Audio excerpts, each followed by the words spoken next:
They actually have the residential assessment on their buildings on the property. Okay, what about if we just the options?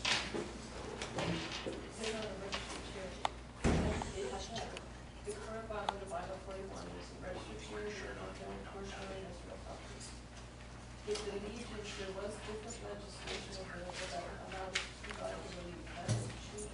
So this allowed them to just continue to provide it at 100% rate. Okay, so there is no, like, you know, the options go on if they don't pay taxes, you know, or If they own properties, yes. if they own property. Not a lot of them. Did you go ahead? I have no idea to tell you. I don't know if they do or not. Do you know if they own property? Lines? No. Well, there's a Canito. That Okay. one is, and that is on our charitable. That one is? Yes. You brought these in because they're time sensitive. What do you need for motions there? Just that you support the ones, the three regions that we have within Lake Shores, and if there was any other besides the 3 or 4 organizations that we already provide the 40% charitable rebate to. I make that motion. Okay, second by Deputy Mayor. Any other discussion? All in favor of that? That's carried. Anything else on the supplemental? Please.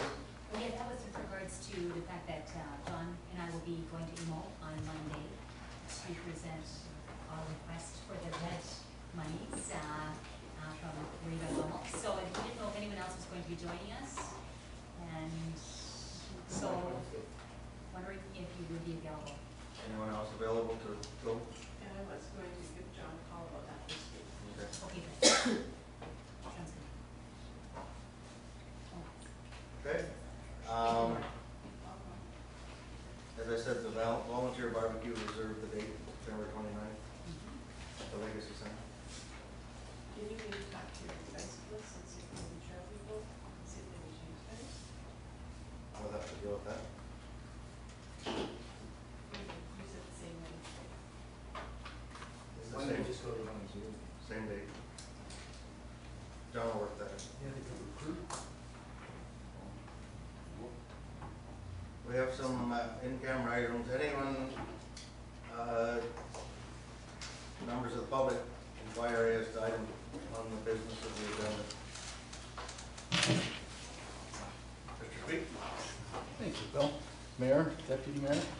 In concerns about the crosswalk at Marywoods, the people in Marywoods that live in that subdivision pay between $250,000 and $280,000 annually in taxes.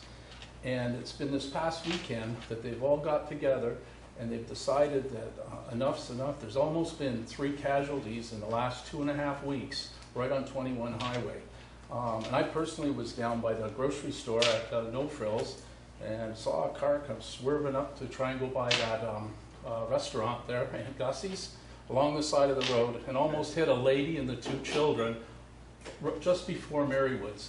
So there's something that's got to be able to be done there. And I know that you've mentioned before that you would go and look into it and get a report on it. And it was also mentioned that you were going to speak to at the AMO convention to see if there's something we could do there. Would it be possible that we get a follow-up at least? Everybody in the neighborhood is quite concerned. There's elderly people in there, there's children in there, and there are some handicapped people in there that cannot cross that road quickly. Okay. We've asked for a report. This really wasn't on the agenda. The letter just came in today, so we will look at it. We did ask to speak at AMO for traffic concerns, and we did not get an audience with the ministry people for that. So what would be the next step to be able to do something about it? We'll get a report back. Do you need the help from our community on different issues with you? We'll get a report back. Okay, I have one more question. Okay.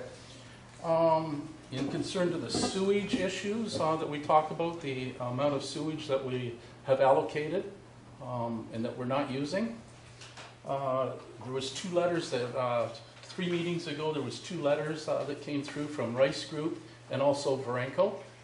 They both came through on the same date. The date was on both of those letters that they were going to go forward.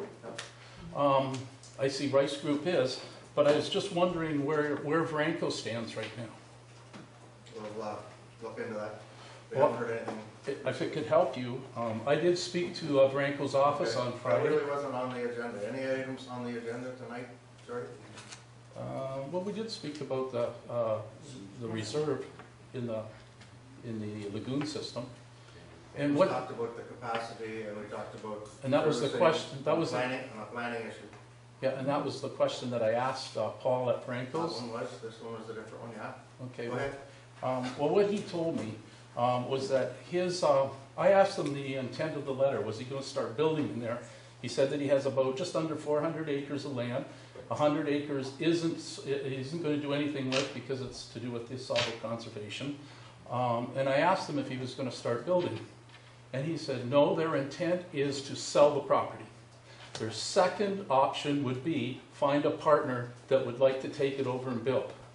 So maybe we could look at going back to them and saying, well, all right, we'd like to use some of that area in the lagoons. How about if you're not going to build, why don't we go on a little further? We're not talking about that development tonight. Thank you. Oh, okay. Anything else? No. No, I think that's it. Thank you. Okay. Yes? My name is Brenda Cowright, and I live in Marion, and I just wanted to just briefly address the letter that was signed by all of our residents. It's been a bee in my bonnet for as long as I've lived there. I had no idea how it affected everybody in the neighborhood, and I spoke to actually everyone in the neighborhood, and I just talked to them about the situation. And each house I went to, I was there 5 to 10 minutes with each household saying, I can't believe, I'm afraid to cross. And these are not, we've got a community that have little kids, we've got seniors, we've got active people, we've got people that bike every day on the path. So I just wanted to express the real concern, and a lot of people have fear. I mean, I know people, I've talked to people myself, and when they said they were afraid to cross, I'm thinking, wow, I had no concept. So I just wanted you all to know that we're a community that love to be active, but we can all cross, but it's challenging, it's not safe, and I'm afraid something bad is going to happen, and I'd like not to see that because we're a great community. And so I just wanted to express that feeling, so Okay. thank you. Thank you. Okay, we have, Mr. Mayor, just on a point of order on that, in the report through you to study, what would you include as part of that study? Would you include cost of a traffic light? Would you include cost of a crosswalk? Would that be part of that? First, the one thing we do need to get is approval from the MTO. It is a highway, it is their jurisdiction. Right.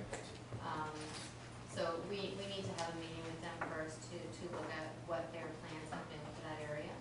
I do know when we were going to be resurfacing, part of the EA was additional road widening. There was some areas too of traffic signals. So we need to sit down with the MTO to discuss that area with them. Because at the end of the day, whatever we decide to do or request to do, it'll be funded under the connecting link process, but it'll also be something that they'll need to give approvals on.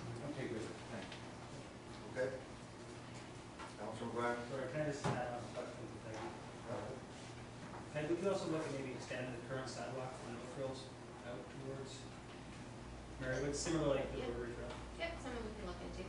What we have to do is similar to what we did when we did the Rotary Trail, is we actually started an encroachment permit.